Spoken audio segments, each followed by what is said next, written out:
we're going to look at the header setup menu. So from our main menu, so our tiles menu or toolbox, we'll go to header, and at the top we're going to go to basic. Now it should pick up which type of header it is based on the header recognition plug. So currently I don't have a header hooked onto this combine, so I went and told it that it was an FD2 and header type was a Draper Vari-Feed, brand Case IH, and header subtype is a FD2 or D2 series header. And I told it that the header sensors are installed. Now, once we go through this menu, well, let's go into the accessories. We can tell it what options we have. So header fore-aft tilt is installed. Lateral belt speed control is installed. Contour max wheels, so not installed. Installed without a position sensor or installed with a position sensor, depending on the year and how the header was ordered. It could be either way. We have had some issues with the position sensor on those that causes some issues, so sometimes we have to run it without a position sensor, and the wheels still worked, it just didn't show on our monitor the height position. We have to look outside the cab. When we go into our reel features, minimum reel speed, well, header reel is installed. Reel speed sensor is normally not installed for us. Reel speed minimum, reel speed offset. Normally we want this turned up a little bit so the reel increases its speed faster than we do.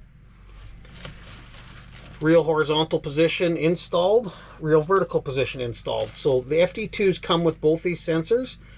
You may or may not want to use those. Now we do have the ability auto reel position control enabled or disabled.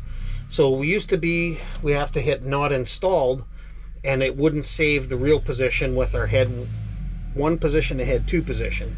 Now looks like we can leave those installed and we can disable that so that our reels are manually adjusted and not saved, but we can still see the height position on the display. So depending on how you run it, you may want this enabled or disabled. Reel diameter, that should never change. And displacement of the motor, that's for the reel size motor, that wouldn't change, that would be a default. Header measurements, we want to tell it our header width and our target work width. We can tell it if we have an offset header, which the MacDons aren't. And auto cut width on, so that as we overlap our track, the header width automatically adjusts, making it more accurate. Header height control, maximum work height, so this would be our acre cutoff point or our shift resume position. Auto level and headland installed, auto header lift installed. If you want it to lift when you back up, it'll lift up to your maximum work height. Header height sensitivity, tilt sensitivity. Headland turn sequence is going to be a future option. Height tilt response, I prefer in fast. Lower rate, raise rate, lateral tilt, auto header height enabled.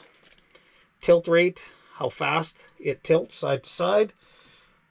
Pressure override threshold, we usually want that cranked up. And pressure float mode, we want disabled with a MacDon. Once those settings are done, you're going to want to do a header calibration. So float locks undone, wing locks usually locked up but doesn't matter. Gauge wheels up, contour buddy wheels probably up, fairly level ground. Go to your procedures and calibrations, and